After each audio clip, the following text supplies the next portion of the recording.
the person that I want to be does not, their main topic of conversation is not how much they hate themselves, or how, like, the person that I want to be is not afraid of going in public. Like, the person, you know what I mean? The person that I want to be does not Yeah. walk into a room and hide in the corner because they're afraid of everybody. Let's go. That's not what I saw for Yeah. myself. And so I really had to step into, like, okay, if that's not who you want to be, how do you actually not be that? I'm Joey Yongchen Liu, educator, researcher, storyteller, and coach. And this is Everyone Needs a Story for the Campfire. This podcast brings you impactful stories each week, drawn from my guests' lived experiences. You will gain inspiration, insight, new perspectives, and hopefully a sense of familiarity and belonging as we explore the themes that make us all at once uniquely individual, yet collectively human. This week, I sit down with Sabian Zein, an amazingly successful entrepreneur with a heart of gold, who happens to be my former student and now a close family friend. Sabian explores themes of taking action and responsibility for creating his fullest life. And in another story, the theme of giving himself radical permission to not only claim his authentic identity, but to, in his words, shout it from the rooftops in celebration. So welcome. Thank you so much for being here on our very first episode of Everyone Needs a Story for the Campfire, my little podcast that came to me fully formed as an idea. And I'm so blessed and grateful that I've had these amazing people jump on board with me. You're going to hear incredible stories from people that I admire and love from the bottom of my heart this season.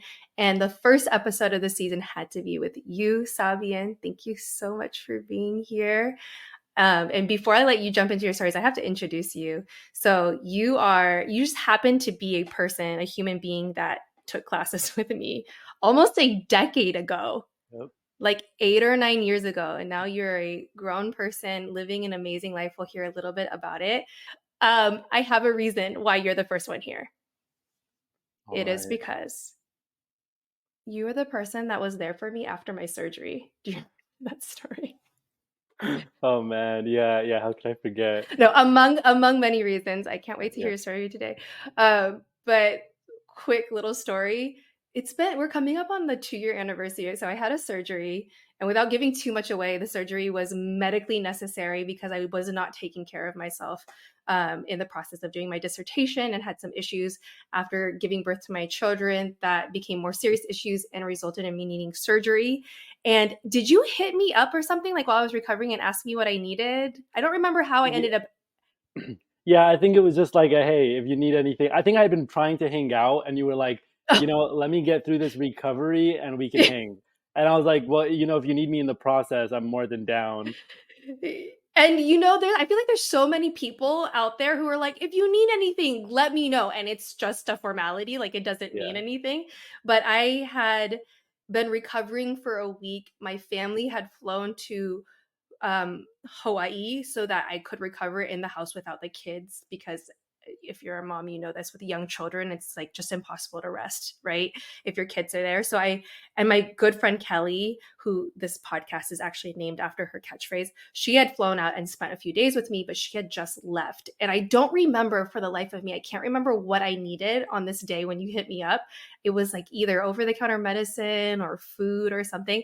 And I also don't know what possessed me to say, pick me up and we'll go pick it up together, instead of just being like, stop by CVS on the way and grab this like extra strength Tylenol.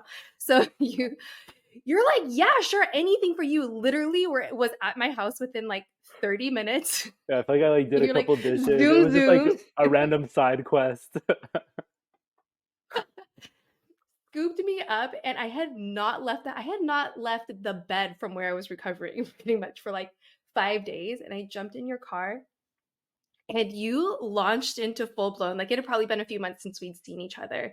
You launched into full-blown story mode, catching me up on your life. And I remember being like, go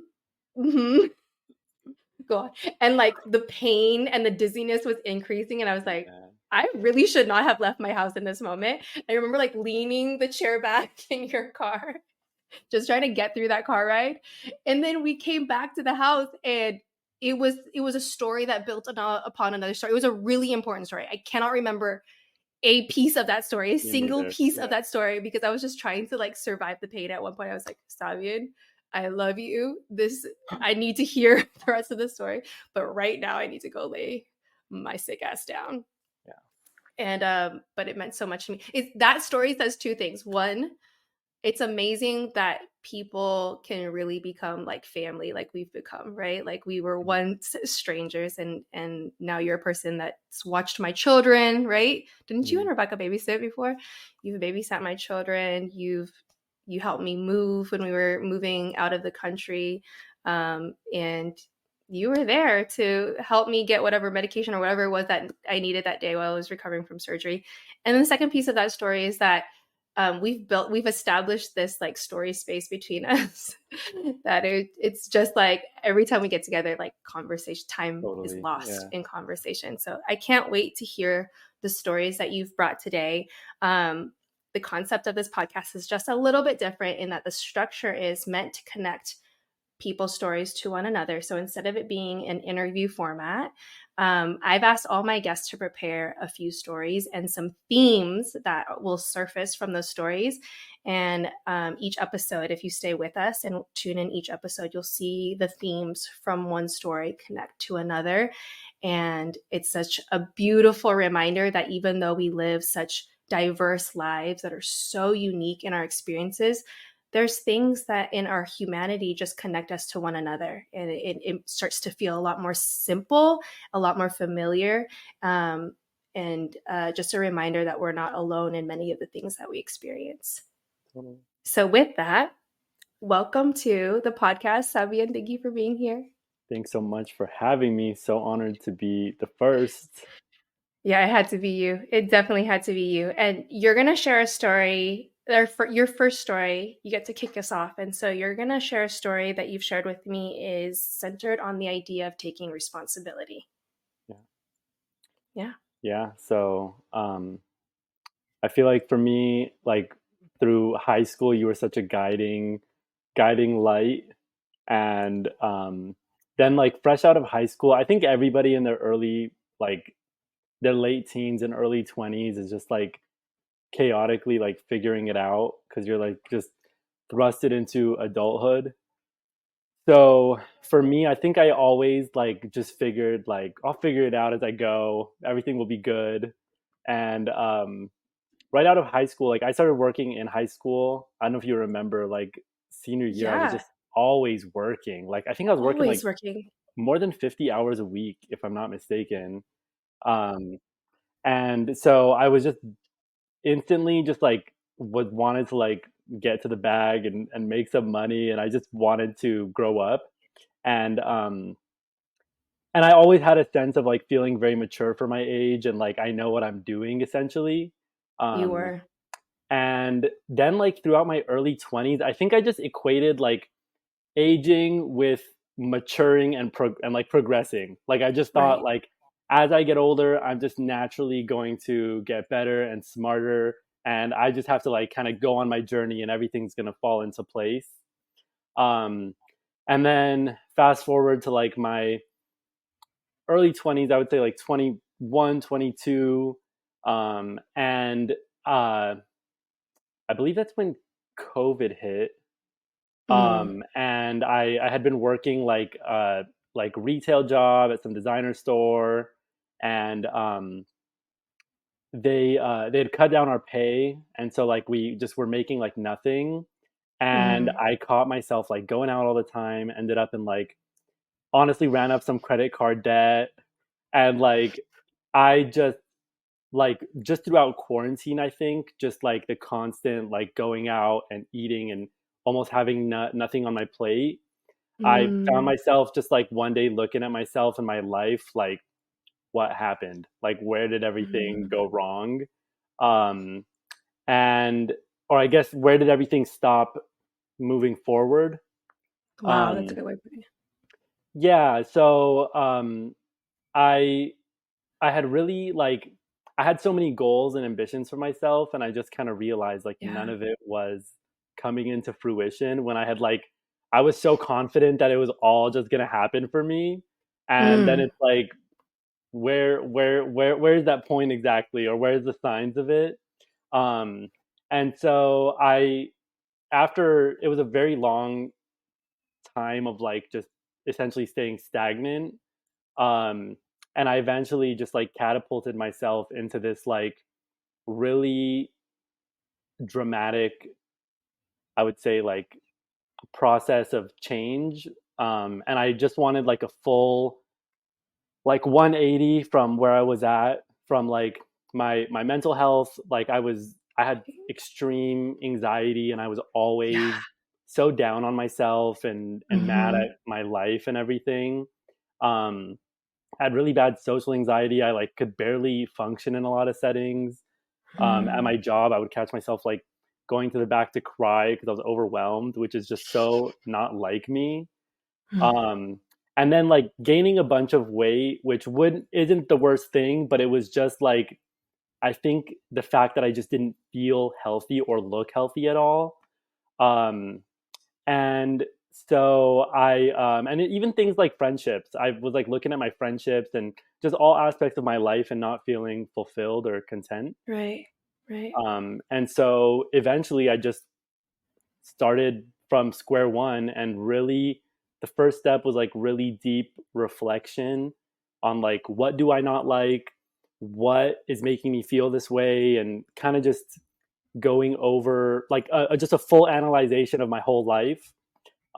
And I kind of just like secluded myself from everybody, and I just sat with myself and thought like, and like really reflected on what was going on. And I Yeah. kind of started realizing a lot of like the way my negative thoughts were manifesting into my life, Right. and just the way a lot of my habits and all these things that I would kind of brush off as nothing were like Yeah. all spiraling into this, into like my demise, like my downfall. And so I started first really just reflecting on everything and realizing like, you know what? I actually like I was a pretty negative person. Like any of my friends and people who would talk to me at the time, I would definitely complain a lot about my life and the way I looked and my circumstances. Um, Wow. and I get why I was doing it, because I was unhappy. Um, Yeah. but I think after a while, everybody kind of got scared away and was like, maybe tired People of hit their hearing it. limit. Yeah, I think eventually, like, I mean, and I get it. I've been in spots with friends also where it's like, you know what, I feel for you and I want the best for you, but people can't want better for you than you want for yourself. So that Yeah. was a huge, Mic drop. yeah. So that was a huge lesson for me. Like, I realized like, oh, okay, I wouldn't want to be around somebody like myself at the Yeah. moment. And especially when you're in that state of mind, that's a really hard pill to swallow. Right. But I really sat with that, and I kind of just started putting all the pieces together. Like, okay, nobody wants to be around me because I'm like this, and I'm like Mm. this because this happened. And Wow. I went down the whole tunnel of the self help books and the podcasts, and you know Mm. what I mean, and even things like TikTok and whatever. I was using every tool within reach because I wanted better for myself. Yeah. Um, and so I started really just looking at what I want out of life. And thankfully, a lot of the books I was reading and like podcasts and things I was listening to kind of guided me in the right direction. And we're kind of just like, I feel like the message I got overall was like, don't let other people frame your life for you, decide what Wow. you want. And that was so helpful to me because like in my early 20s, what I saw for my life, or what I saw as like a fulfilling life, compared to what I see as that now, is just so different. Wow.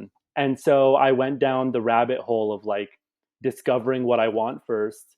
And I learned that for me, like essentially, mental, physical, and I would say financial health were Right. all my probably my most important, because those were all places I had major stresses, and I figured like if I wasn't stressing in these areas, like I could, you know what I mean? Like I wouldn't be in this mental place, and then I could therefore improve my relationships and improve everything Mm-hmm. all around. So I really wanted Yes. like a in to outside like transformation.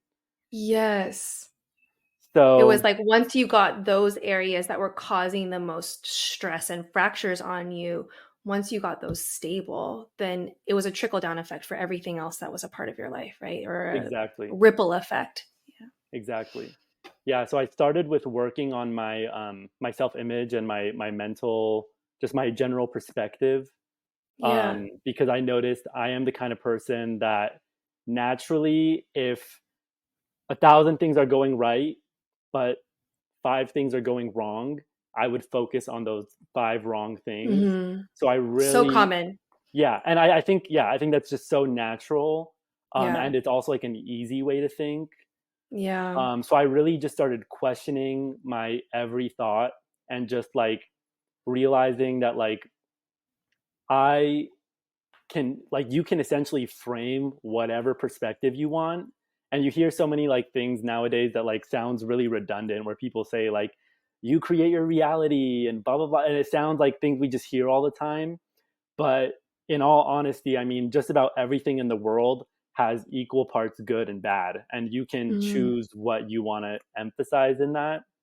So I noticed that with myself, that I really was emphasizing the bad and all the things I mm, hated. A really big part for me was like my hair was thinning, I gained weight, and just the younger me did not see any of that for myself. And I was just fighting it. So I was just kind of going through the pieces of my brain that weren't kind of sitting right. Or like I had this vision of myself, and like especially for me, I like, you saw me in high school. I've always had a really clear vision of what I yeah. like and who I want to be. And I started thinking like what do I want for myself and how do I see myself, and basically just embodying that person that I really wanted to be. And I learned that like the person that I want to be does not, their main topic of conversation is not how much they hate themselves, or how like the person that I want to be is not afraid of going in public. Like the person, you know what I mean? The person that I want to be does not Yeah. walk into a room and hide in the corner because they're afraid of everybody. Let's go. That's not what I saw for Yeah. myself. And so I really had to step into like, okay, if that's not who you want to be, how do you actually not be that? And so I started with first fixing what I would verbalize, because you could think Yes. certain things, but the power of the tongue is everything. Ooh. So I really started like when I would have conversations, or I'm somebody who like I talk to myself a ton, probably Mm, more than I talk to other people. And mm. I would just, no matter what I'm thinking, I would literally, if I'm looking in the mirror and I think something bad, I would just verbalize, like, I look amazing. If anything would happen, I would just reframe it all and just Yes. started with, I just started with the actions of what I can do. And so first it was really reframing that mindset. And then taking initiative, like I got in the gym. And that was such a tough process for me because like that was such a roadblock for me. Like I always say that like I would look in the mirror and be mad that I didn't look like a Hollister model, but I had never worked out in my Wow. life. Like I genuinely was upset that I didn't look like fit, but I didn't work out and I never played sports, but I just expected that body to be there. And now I look back, Wow. there was no, it wasn't adding up. But Um, I'm pausing right here because I'm so glad you said it so bluntly. Like, how many times have each of us had ridiculous expectations like that, right? totally. Maybe we didn't verbalize it, but maybe the expectation, like, oh, I'm turning 36 next week. I should have way more money in my bank account, or I should own a home. I don't know, Yeah. but I think we do things like that more frequently. That example was so clear, though. Totally, totally. It's just not like I'm sure those Hollister models grew up playing soccer and then did whatever else. Like I was writing poetry when I was a kid. You know what I mean? Like so that's just not what my life experience had led me to. And so this is something like I never tell anybody, but like when I was first going to the gym, I would drive to a gym like 40 minutes away from my house because I just could not bear the thought of somebody I know seeing me at the gym. And it was just, Relatable. I was embarrassed. And I started with literally going like 1 or 2 days a week. And I just got more comfortable and eventually started going 3. And like within a couple of months, I was in there 6 days a week without Yeah. fail. And over time, it just became literally like my favorite place to be. I would rather be at the gym than like going out or doing so many other things. Hmm. And that's something like I never saw for myself. And it's genuinely become a place that I enjoy and love. Um, and so that process, like it really taught me about like hard work and what it looks like to work for what you want, because Wow. it was this like cause and effect. Like I Yeah. go to the gym and then this is what's going to happen. I don't go to the gym and this is what happens. And Right. things in my brain started clicking. Like you can have what Yeah. you want, you just need to work for it. Um and that was, I guess, like not, it never clicked in my first like 20 something years of life. um a lot of what you think looks so far away is scary, or like things you could just never see yourself doing, but until you try it for yourself. And I think like the biggest key is doing it in your own way. Like Mm. you'll never catch me in the gym doing something that looks ridiculous, or you'll never, there's a lot of workouts that to me I'm like that's hard and I dread doing it, so I don't do them. I find another way that I do enjoy. So I Wow. kind of So found a, valuable. I found a way to make it work in my favor, to where like I'm not going to the gym and doing things that I hate. I'm going and doing what I like. Yeah. And in that Wow. process, like for somebody with a lot of anxiety, like you're releasing all this energy, which helps. And then being in a place that you once saw as so vulnerable and scary, and now you're in there 6 days a week. And like now when I Wow. go to the gym, I honestly don't even realize that there's people there. Like to me, it's like I literally just go in. I could go to a new gym. I could go to a full gym, and it does nothing to me. Hmm. And the way that translated into my personal life, like if I could go to the gym and like be doing all these exercises and whatever, and get over that anxiety, now if I go out somewhere and I'm alone, or if I don't know anybody, that's not scary to me, because at least I'm like appropriately clothed, and like everything's normal. So it's not, it really helped me get over a lot of things that I was super scared of. That's such a valuable lesson. That's Yeah. awesome. So that was the really the starts of like the mental and the physical, and just Yeah. really keeping it, like I guess the consistency was the biggest part. And I would just find ways to keep it going. Like I would play YouTube videos that were just positive, or play things Hmm. that just kept me in that mindset. And I would really often get so mad at myself. Like I would, even when I'm in the gym, I would look and be like, man, I've been working out for this long and I still look like this. And you still have those days, but it was Right. just reminding myself, like, hey, I look better than I looked 2 weeks ago or 2 months ago, Mm. and keeping it going. And Mm. and then this is like kind of in between these times, but I had kind of started, I really desperately wanted to like start a business, because Right. all the jobs I was getting were just not paying me enough. And I've Right. always liked to live good. I don't want to hold back. Like I want the clothes, I want the food, I want Right. it all. So You're also one of the most generous people I've met. So you've also I got been I very got friends giving with what you have. before I Yeah. got just kidding. So That's right. I am that person where like I like to treat, like as soon as I started You making do. some kind of money, I want to buy my mom something and get my Yeah. sister a great gift for her birthday. Like I like to give to the people around me. So that's like Yeah. another expense I got to factor in. Um but I had been wanting to start a business for so long, but I just didn't know what. And I've always had like really outrageous ideas, like open a store that Yeah. does this. And but it's like opening a store, you need like God knows how much money and whatever else. So I just thought about it nonstop forever. Like I just wouldn't, I just had it in my brain. Like I want to start a business. What could I do? What's going to generate me money? Even just a couple of extra $100 a month to give me that like cushion. And at the time, my goal was to get out of the debt that I was in. And I ended up coming across, like, I just came up with this idea, like, mini bags were really in, like, all the girls were carrying really tiny bags. So I was like, oh my God, I'll buy vintage, like, designer little, like, makeup pouches and wallets and put chains on them to where it's like you get that look for less. Um, and when I started looking, I found like that I could find designer bags and stuff at decent prices. So I thought Where were about you it. looking that other I people weren't? initially I was just looking on like online on like eBay and websites like that.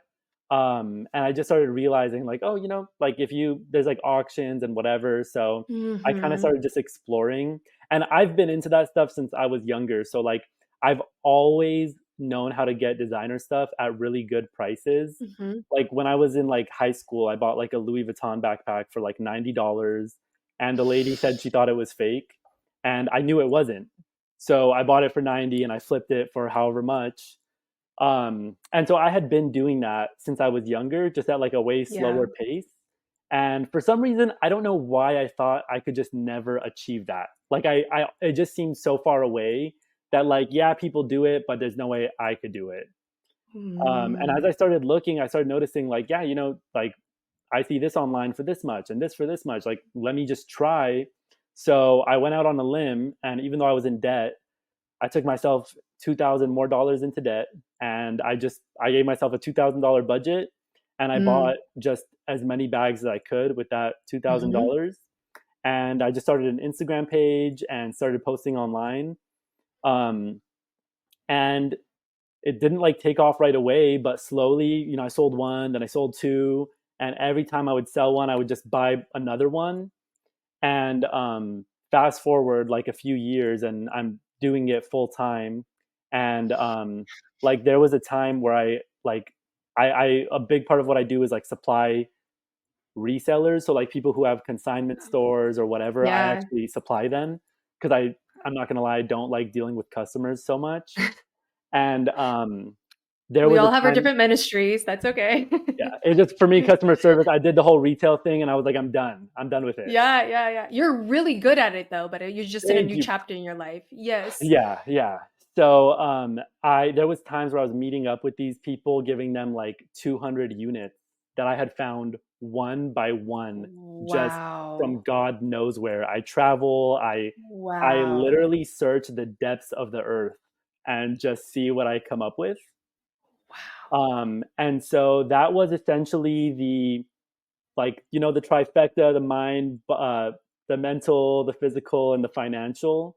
Yeah. um and then little did I know, this was all a couple years ago, and little did I know that it would all be such an ever changing cycle where like Mm. they're all, one is up and two are down, or two are up and one is down. Mm. So I have like learned over time like the um the struggles that each one has. Like I've gone, a month or two without going to the gym, and I've even gotten jobs since starting my business, because I just would be like, you know what, the market changed and it's done, and I just got to move on and find a new gig. And then like realizing later on, like that was completely my mindset. Like I Wow. just framed this narrative that this was happening, Mm. and like Mm. I would like stop looking for bags, lose all my motivation, and then be like, the market's done. This whole industry is just not working anymore. And so that's when But I, you were the source of that story. yeah, yeah. So that was over time. It's really become like where, like all these years later, like it's been about, I would say, 3 years into that whole process now. Yeah. And like when I had started my business, I was hoping for like some couple of extra $100 a month, whereas now it was able to replace like the main income of like jobs that I've had. Um, a huge goal of mine that I didn't see happening this soon was like getting my own place, and it granted me that liberation, which was like a more long term goal for me.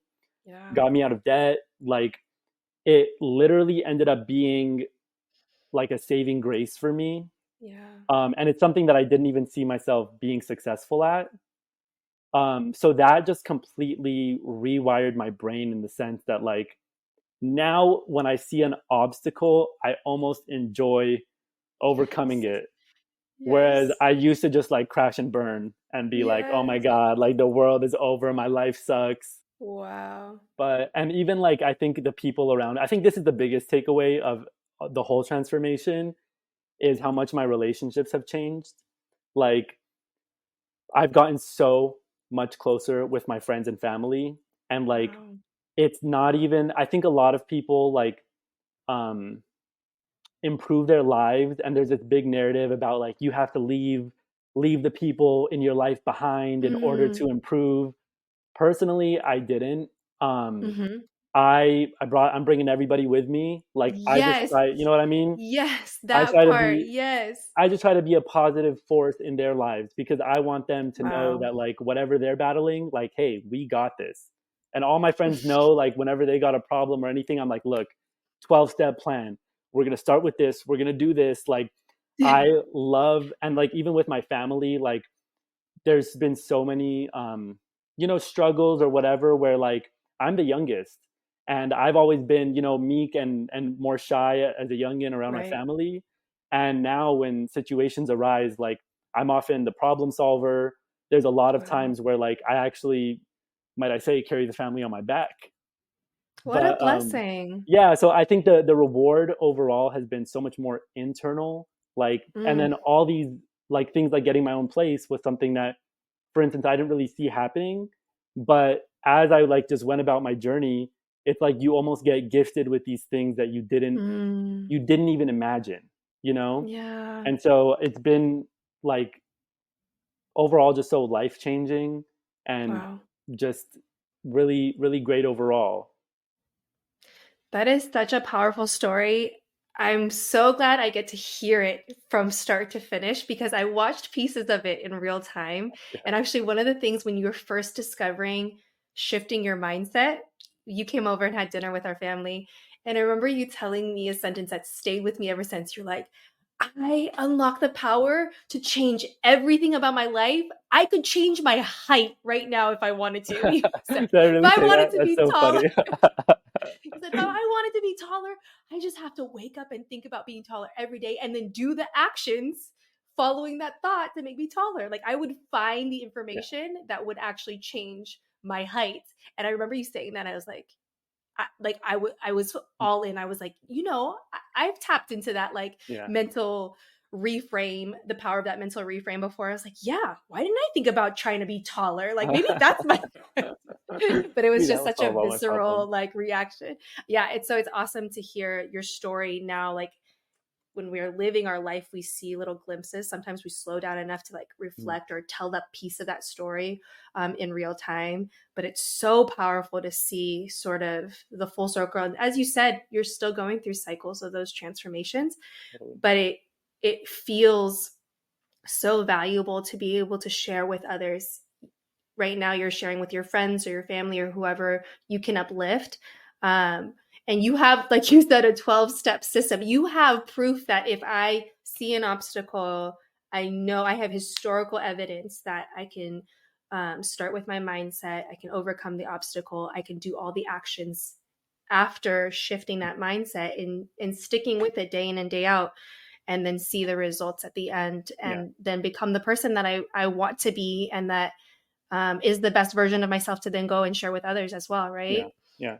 That's And super there's even powerful. certain things that like you just wouldn't even like. I think it's so easy to think like, oh, this is never going to change, or Mm. I'm just stuck with this. But it's like you can change things that you never thought imaginable. The height was Changing my height was crazy. Like I definitely, even some of my friends have caught me at points where like once I told my buddy Brian, I was like, dude, like I've transcended this like this dimension.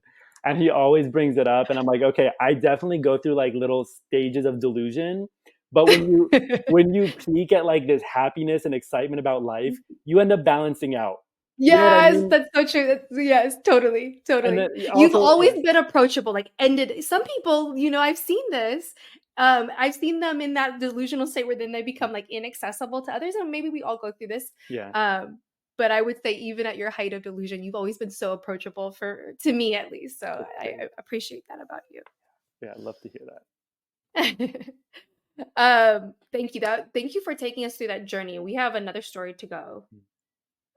So that story was on you taking responsibility and really the power that you unlocked in making your life and who you are exactly what you want it by taking responsibility. But you're going to transition to another story that centers maybe a little bit more on giving yourself Mhm. permission, right? Giving yourself permission to be another version of yourself or another Yeah. piece of yourself. But yeah, this next story, um, this one is definitely a whole different aspect of myself, and like something that just like goes so much deeper, I think. Um, and not even sure where to start, but I'm full Palestinian, purebred, mommy and daddy both full Palestinians. And that is something that I grew up like being told, like that's a huge part of myself and my life. But growing up in America, like since I was younger, I always, not about being Palestinian specifically, but just about being Arab and Muslim. Um, Yes. I'm sure if anybody's somewhat familiar with the religion, like we have, compared to American standards, like so many restrictions and rules. Um, Right. and growing up, it just felt like such a roadblock almost. Like I Mm. was the youngest at home, and like I have these two siblings who are like gorgeous and talented. Like my sister's always been so smart and amazing. She like looks like a princess. My brother's just like everything he touched turns to gold. Like he could draw and play the guitar and do whatever. And I was never like, he also was super fit, like played sports. And I was just kind of there for like the first fraction of my life. Like no hobbies, no talents, no, just like very much just vibing throughout most of my life. And then not to mention just being like painfully insecure from like a really young Oof. age. Um, and so I think school was like the only place I could go, and like I think I just really wanted to feel like I wasn't othered.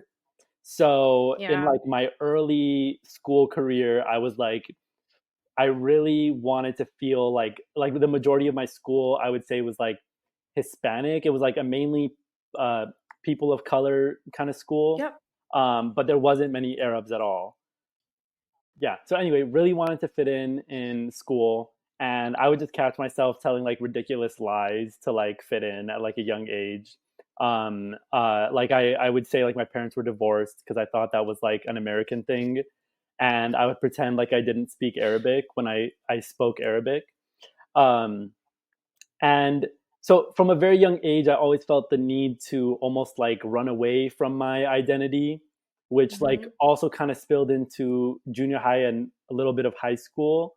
But Mm. more so as I got older, it wasn't about not like wanting to represent my culture, but more so just feeling at the time like it was like leaving me out of everything. Like Mm. everything the other kids could do, like, oh, you can't because in our religion we don't do that. So eventually, at Mm-hmm. the time, it just felt like, man, like, but they all go out and they do this, and my parents are like, no, you're not going there. You're not hanging out with these kids outside of school. And I just had Mm. all these rules that I blamed on my culture and the religion, or associated with my culture and the religion. Mm-hmm. Um, and thankfully, I started outgrowing that as I got a little older, and really accepted how it's just such a huge part of my identity. And also like Yeah. I'm so close with my family, and our culture is something that's everything to us. Yes. um and so I growing up in Anaheim, like if I would say I was from Palestine, nobody even knew what it was. I had been going to Wow. protests since I was younger, Yeah. but it would be like what, maybe 80, maybe 100 people at the protest. It would be Mm-hmm. a much smaller crowd. And at the time, I didn't even fully understand the politics, obviously, as like a youngin. Um, Mm-hmm. and so as I got older, I started, branching out more. Like I really loved the scene and everything in LA. Like I would just, as soon as I got a car at like 16, I would just start driving over, spending a lot of time in LA. And that was like, I would say, one of the first times that I realized the how not how deep, I guess how deep the conflict went, because growing up Mm. I was never told that there should be any type of hatred toward the other side. It was never that. It was free Yeah. Palestine, we're Palestinian, we want a home, and that was it. It was never Yeah. like we don't like these people, or it was never framed to me in that way. So my only thought was like, oh man, like, our homeland, there's all these things going on, Yeah. and clearly we don't want that. Like my grandparents were actually kicked out of their homes. So that's Yes. something that like my parents obviously always told us about, and it's something that we connect to. So I would say one of my first run-ins was like I was like 16, and this lady was actually selling like some kind of skincare or something at the mall, and like starts asking me like, "Where are you from?" I'm like, "I'm from Palestine." She's like, "Oh, what's that?" And I'm like, "You don't know, like, oh, Palestine." It's like I'm used to people not knowing what Palestine is, so I figured like, Right. oh, okay, like I get it. A lot of people don't. I'm Geography like, lesson. yeah, I'm like, it's like next to Jordan, like Egypt. Mm-hmm. She's like, "Wow, really? No, I've never heard of it. Is it real?" And I like start thinking, I think it clicks, and I'm like, "Well, where are you from?" She's like, "Oh, I'm from Israel." And I was just like, "Oh." I had never, and it was such a malicious, like the way that as a 16-year-old I'm actually sitting there trying to Yeah. like, "Oh, you don't know where it is," like familiarizing you with where I come from. Yeah. It literally just felt like such a burn. Mm. And I just, it's like you're selling lotion at the mall. Like, is that really relevant right now? Do you really need to bring this here? Like, maybe I would have bought some if you didn't do that. So, Mm. I I just remember being like so taken aback by that. Right. And my parents have always had being Palestinian, it's not something that's like it's not written on your forehead. Like it's not like you Yeah. walk around like people could just tell. But just for being Arabs, like my parents have been cussed out in public for just speaking Arabic, and we've Right. always seen those like certain displays. And Yes. just growing up, I could always tell the narrative around Arabs. Like you definitely hear the Yes. jokes, and in class on 9/11, everyone's like side eyeing you. Like it's just part Yeah. of the Arab experience, and that's all to be expected. Mm. Um, but this was Unfortunately, inappropriately. yeah, yeah, totally. But this was just a part of it that I never understood at the time. And Mm. it was like my parents told me from a really young age, like just say you're from Jordan, like just say you're from a neighboring country. Wow. And my mom, when she would work, she would tell people she's from Jordan. She would whatever, because whenever she would say Palestine, she had people cussing her out and telling her all types of things. So she would tell us like, look, it's not, you don't need to be in public arguing with people, or we don't want anything to happen to you. So just say you're from Yeah. Jordan, and keep it Yeah. simple. And so I always carry that with me, and I'm not somebody who necessarily likes conflict. So for me, it's like, you know what, like we're I would get nothing out of a debate like that. So I would just go Mm. around saying like, "Oh, I'm from Jordan. I'm from Lebanon. I just throwing out random country names essentially." Um, and as soon as I started getting into the retail space, that's when I really started noticing like with certain colleagues or whoever, like let's just say like beliefs were definitely made known. Mm. And I just felt like, okay, this is work. I don't want any type of problem or whatever. I'm just here to get my check and go. Um, and that's where I kind of started noticing, like, at my uh, at my most recent job, like, uh, like following so much that was going on, like in like with October 7th and everything. Yeah. Like the company that I was working for, the CEO is posting like pro-Israeli propaganda, and I had a few run-ins with like even people in the company, like one of them being like a former IDF soldier, and like I said I'm from Jordan, just to keep things cute, and like the person proceeds to tell me that like they don't know what Palestine, or that Palestine does not exist. There is no Palestine. And it led me to realizing that like I spent my whole life denying who I was, Mm. or hiding it in a sense because I Mm. wanted to, and then growing up and loving who I am and where I come from, Mm. and then realizing like now I'm catching myself hiding it for other people and their comfort. Um and at no point was my comfort taken into consideration.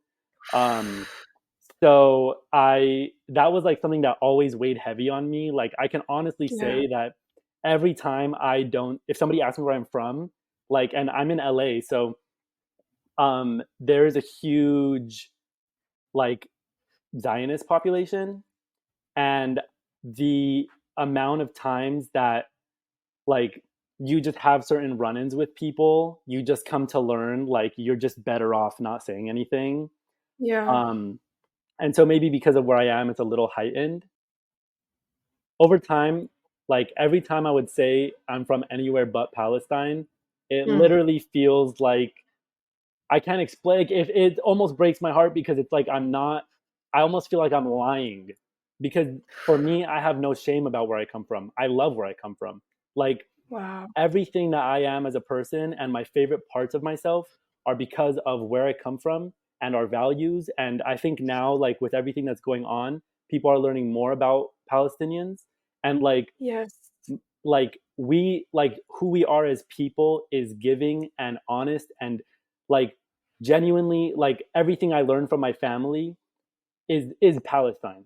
So like when even parts of my friends that they tell me like, "Oh my God, I love this about you and I love that," I'm like, that's where I get it from back there because I can guarantee you it's not from America. I can tell you guys that because you know what I mean. It's just not the laws of this land.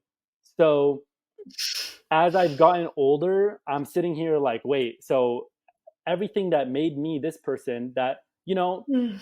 people I do business with and people I do whatever with, I thankfully like the way I have my business and whatever is because I do honest work and I do good work. Yes. My business values and my ethics is I want us both to be Yes. happy. Even if I make a deal with Yes. somebody, I'm like, hey, you know what? Let me throw a little more on top because you're helping me out, or let me whatever. So I over time started realizing like I'm denying everything that has made me who I am, and it doesn't sit right with me. So thankfully I ended up leaving that job, um, which totally freed me of so much like of a burden. Like it just Mm. in a sense made me feel like a traitor. And I will be honest that it's tough out here because a lot of as a Palestinian, and this is why I wouldn't, come forth as a Palestinian earlier on in my life. As a Mm. Palestinian, you automatically forfeit a lot of opportunity. You automatically, some of the biggest companies here, they don't want to hear that. A big thing with Zionist culture is that they want the erasure of Palestine. So Mm. it leaves you in a place of like, where do you want me to say I'm from? You know what I Oh. mean? Because if I say anywhere else, I'm lying to you. But Mm. if you know what I mean, I need to claim Yeah. what that's where I'm from. That's my country. You might have taken it, but 70 years ago, my grandparents were there. That's where I'm Mm. from. That's where my parents are from. Like, and that a big thing to us is like, staying in the culture and keeping like the Palestinian uh, bloodline, or I guess just Mm. the people alive. So I proudly, when I go around and like with all my accomplishments and whatever, all in my happiness, I want to show that that's from Palestine and Mm. everything that I come from. So thankfully, like leaving that job has put me in a position where now like I'm so much more driven to catapult my own projects and everything else. And I heavily like I want people of color and people that are on the right side of history in Mm. my corner, and I will Mm. go out of my way to support those people because like we are all better off alone than like these big dogs who own and run everything and are Mm. literally corrupting the world that we live in. Mm. So that was a really big turning point in my life of like realizing like, you know what, there's a lot of things I wouldn't do for a check. And as I've gotten a little older, denying where I come from is one of those things that I just will not do. Um, and that's been honestly very liberating. And I'm with everything that's been going on, despite how terrible it is. One of the positive parts of all the media like coverage and everybody kind of like all the news and everybody learning about, like, Palestine has been put on the map, even though it's been physically taken off of maps. Like, people are starting to familiarize Yeah. themselves. Yeah. Now, when I say I'm from Palestine, one, people know what I'm talking about, and Yes. two, my people are not going down unnoticed. At the very Oof. least, like, everything that these people have been put through for over 7 decades, everything that my grandparents went through, like, it's people don't understand what it's like to literally watch your country just be wiped off the map and leaving Mm. you, like, especially coming to a country like America where it's such a melting pot. What you have to identify with is where you come from and who you are. And so having that taken away from you, it's almost too, like, it's too valuable to lose. So Mm. that's something that has just been such a turning point for me. And, like, we still have family there. We still, like, that's still something that we're always going to hang on to. And it took me a lot of growing within myself to learn the value of really not only owning but shouting it from the rooftops of where I come from. Oof. Like, I'm never going to walk around suppressing parts of myself for the comfort of others. Um, yeah, I'm sitting with this one. First of all, it's an honor to be a space and an audience to you and your stories. You're such an incredible human being. You've been an incredible human being in my life. Um, and it's an honor. It's not something I take lightly, to be the person sitting across the screen from you as you share this story. And I'm pausing and considering. I'm going to leave my story internal for now in terms of my identity, but I'm just considering this question. What does it feel like, one, for people to not know where you're from, right? When you say the name of the place that you belong to, your home, and for it to be so insignificant to people that they don't have any sense of familiarity, right, with that Mm-hmm. place. So one, to feel like an outsider in that Mm-hmm. sense, which you described for most of your life. And then two, to then enter a phase where you're from, you said something like it takes away your opportunities, Mm-hmm. Yeah, right? yeah. So it's It like takes away your opportunities. this side of the people don't know what it is, and then this side of the Yeah. people know what it is but want nothing to do with it. So it's like Want this nothing to do with double you. double edged sword. um And I think that for anyone who's uncomfortable with the name Palestine, right? It's a name of a place and a people. And there's a lot of discomfort with that name. You don't have the choice of making the word Palestine or the name Palestine or your connection to Palestine optional. yeah. And I want to remind, like, everyone who's listening, every piece of our identity, right? There are things that we choose, which you illustrated so beautifully in your first story, right? You can literally visualize a version of yourself in your life and you can go after it. And then there's aspects of our identity that we are born into that we don't choose. We don't choose who our grandparents are. We don't choose who our parents are. We don't choose what piece of this earth they've called home for thousands of years. And we especially don't choose how we are socialized into systems in this day and age, and how others perceive us, react to us, whether for good or for bad. And so I just want to sit with anyone who has any discomfort around this conversation or doesn't know how to join this conversation. These are stories of human beings, entire human beings. I'm sitting across a beautiful human being who matters so much to me, who I love so deeply, and who has taught me so much. And it's it's equal parts painful for me to know that you've had to live with this weight for so much of your existence. Especially then in this year, what it feels like. You mentioned you still have family who's in a place in the world where their safety is extremely not promised. It's so precarious. People are dying there every single day, unprovoked, at astonishing rates and astonishing ways. And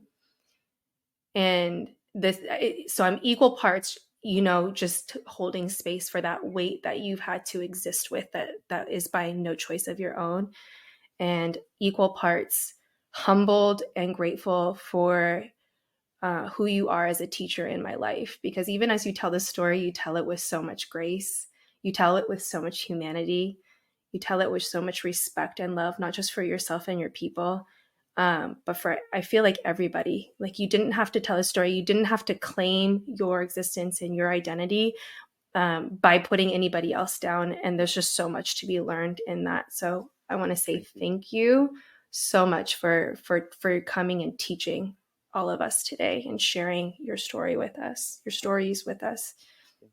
And thank you for giving me the space and like such a comfortable, like, even from the as a high schooler, like parts of myself that I felt like, yeah, you even helped me so much in getting comfortable with my identity as a Muslim.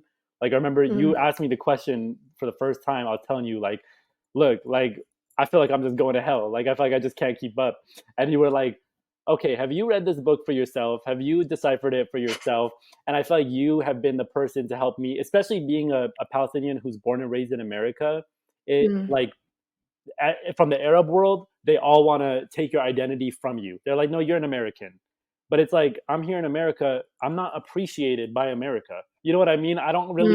I don't really have a place in America. We see what America is Mhm. doing to where I come from. So no, Mm. I would never just be like, oh, I'm American. Um, Mm. and so you're somebody who always like helped me find my roots in a way that, like, in my own way and how I connect to them. And so Mm. I appreciate you also for giving me that same kind of uh, respect and space. I'm happy to have been that person for you. I try. I'm not perfect, but I'm so grateful to know that we've been able to grow together in this journey. We're gonna wrap up, and we're gonna take a little peek at the overarching theme for this season. I've invited guests on who relate to this theme, which is stories that reach. So every single one of my guests this season has some experience with sharing their stories to an audience beyond just who we interact with day to day. So in some ways, putting your story out Mhm. there, right? Taking on that vulnerability and being so brave to share aspects of our stories with strangers. What has that engaging in that process meant for you? To be so honest, that's something that I've refrained from for several years now, and like ran from in every way. Like, I've basically stopped speaking on social media before the events on October 7th, where I felt like, as a Palestinian, it was my place to speak. But Mm. I don't get very personal on social media. I have a very small circle of friends, and outside of that, I really don't expose myself or open up to new people very often. But back in your class in oral expressions back in high school, that's like, I was like 15, 16, like going up on stages in front of people, like talking about God knows what, like, so being so vulnerable. And that's actually something that, like, I look back at that little kid and I take notes. Like, I'm like, I need some of Mm. that in my life now. And even coming on here was like something I was so out of my comfort zone. Um, Especially now where I feel like everything you say on the internet could like follow you for God knows how long. It's So real. yeah, but it's something that I feel like, as humans, like, we don't really, like, I'm somebody who's very comfortable keeping things bottled in. I don't really need to feel the need to like project what I'm thinking. Mm-hmm. I can just, keep it in here and move on. Mm-hmm. But, in doing this, like, you learn so much as you speak, and you never know who is going to connect to what you say, or what you Right. learn through sharing with others. And so I think you have, by being vulnerable and being honest, you never have anything to lose. At Mm-hmm. the worst, you can learn something. And it's Mm-hmm. something you owe to yourself, I think. Like, despite your circumstances, I think it's something that, like, is very healing. And it's something that I, even as when I was younger, things that I was struggling with, like, writing poems about like family members, or things like that. Right. Those were things that, like, I look back on now, and that was me working through the the Yes. struggle or the problem in my own way. Yeah. And so putting it out there, it's almost like this, when you bottle something in, it's like this release of just like, I think sometimes it's the first step in really processing, letting it go and healing. Yes. I thanks for recalling some of those memories. And I don't know if you remember me teaching, we were definitely writing to heal, right? Yeah. A lot of aspects of ourselves. But then we had this unique opportunity to get on stages and perform to like audiences that just seem to be getting bigger and bigger, right? In some of the spaces that we were in, are getting more and more invitations to go share our stories and our poetry in different spaces. But I want to just remind anyone who's tuning in and maybe hearing something like this for the first time, even remind ourselves that one of the things I took so seriously was that not every story is meant to be shared, and not every story is meant to be shared in the state that it's in right at that moment. And so we had the privilege of spending a year together writing and healing and being our own first audience, and like really working through a lot of aspects of our life where we simply hadn't been given that space to do that before, right? And then we had this even like other unique privilege of taking whoever we were becoming and turning it into an art form in the form of spoken word, and getting on stage, whether we were giving group poems or single poems, right? Joining our voices together and teaching people from the stage, right? And having like unexpected Yeah. reactions from complete strangers in the crowd. And I learned so much. I was a young adult myself, but I put a lot of pressure. Like, I'm the teacher, I'm supposed to know all this. I learned so much from you all. You all held me so accountable to go through the process for myself. I knew I couldn't ask you to be vulnerable if I wasn't willing to be vulnerable and honest with myself. And in that, I think we learned so much. I learned so much about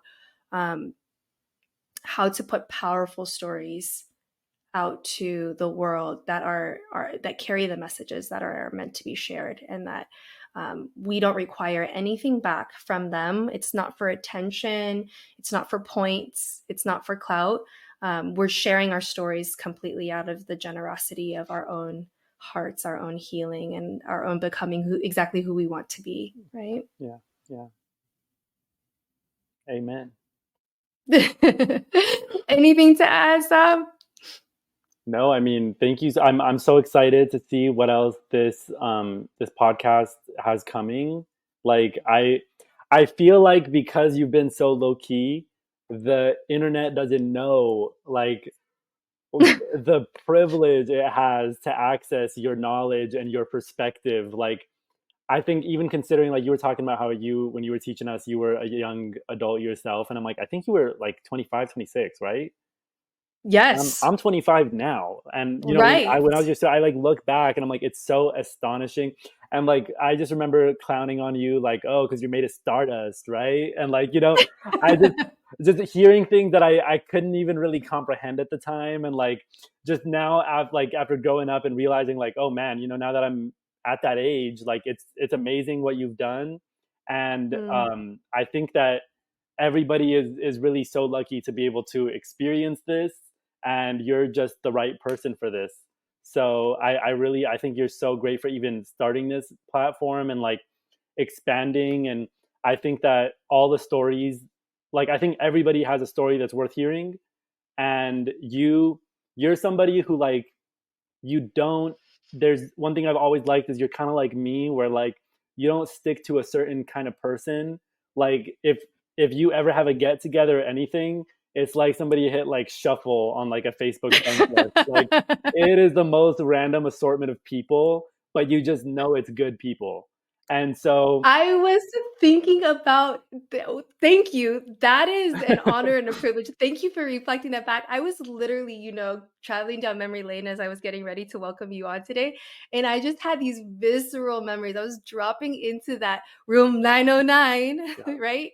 Which to some people, literally, they only called it the BSU room, right? Other people was oral expressions. Were you ever in there at lunch? Yeah, you had to have been in and out during lunch at least, I was in right? the A little hallways bit. at lunch kind of person, to be Yeah, yeah, honest, yeah. but Okay. Well, my classroom was like an indoor outdoor situation. It was like we'd have the speaker going, but like it's hard to talk about without painting the scene to sound like a stereotypical high school movie. Yeah, Because yeah, like in my one little classroom, because you'd have like people playing Yu-Gi-Oh in one corner, yeah. then you'd have like a quarter of the football team and the basketball team over here. You'd have like BSU, which was like, at some points like 80 members strong, Yeah, right? Like yeah, in one part. Then there would be the oral expression kids. There'd be like the alternative kids. yeah, There'd yeah. be It was like everybody, people like, doing calculus. yeah, you would walk around school like a zombie, and then you would get to that class, and you just felt like, okay, suddenly, like, I'm a person again. Like, the Mm, only teacher to value, like, even the quiet kids in the class, you were like, hey, what's going on with you? You were getting them to open up. Like, one of the only teachers who validates everybody equally, regardless of anything. So even the tough cookies that would give you a hard time, you would kind of stay on it until you broke through to them because you knew that they probably needed it the most. And I think that kind of intuition and compassion, as somebody who's like educating the youth, like, you were such a catalyst in my life. And I think just about, like, even I still keep in touch with several people that were your students, and some of my closest friends actually I met in your classes. And mm, like, to this day, you are a turning point in everybody's life, and everybody carries things you said and taught us with us. And mm, that is just something that I feel like, and it's funny because back at that time, you were kind of like the hippie, like, they were all kind of like, oh, she's, they love to hate, but we would go into their classes and just be treated like we weren't even human. Like, we would just be disregarded and ignored and overlooked. And yours was the one, it felt like there was a spotlight on everybody in the best way possible. Like, it felt like everybody could have their moment. mm, um and I think every educator and anybody who's working with kids should take notes and, like, follow suit. mm. Be real. I'm putting that right here. I acknowledge that I probably didn't reach everybody, and that was something I had to carry You know. with me. Like I could just do my best every day to show up and be available for those who were meant to receive me, and knew that others, I just hoped and prayed that they would get the help or the Yeah. validation or the love and the care. If it wasn't from me, if I wasn't, everyone's cup of tea, that they would have another teacher or mentor that would reach them when they needed. And I had to put a lot of trust in that. But I think because I did trust that, I didn't have so much stress or worry. Like I could show up every day, and I meant it from the bottom of my heart when I told you I loved you, and I wanted to be there. It was the best. It's to this day some of the most magical memories. It's my favorite version of myself. And I think a large part of what I'm doing now and being willing to open up classes and write education and courses that I'm willing to put out onto the internet now and hold this podcast is, I've gone through my baby having phase. They're Mhm. in school now, and I am just trying to get back a little bit to like teacher Joey, right? Totally. And Yeah. know that I have some gifts and some service in this lifetime I'm responsible to, and I'm just trying to show up and do my best. So thank you so much for Of reflecting all of course. that back to me. It's all love. I have been so honored to sit in your presence today. I want to say Ramadan Kareem to you. I know that you Thank have you. the rest of the night to live your life now, right? Go to the gym and get your food. But I will talk to you again soon, hopefully in person. I know we're so I far away know. from each other right now, but this feels like we're close, right? I Doesn't it know. feel like we're No, in the same room? this was seriously. I literally was sitting here. I was like, oh my god, I miss her, and this feels like we're hanging out. Like, I think sometimes Yes. these things could feel a little disconnected, but it's literally like we're just chilling, talk, because this is realistically how our conversations are too. Like, I feel like yeah, Yes.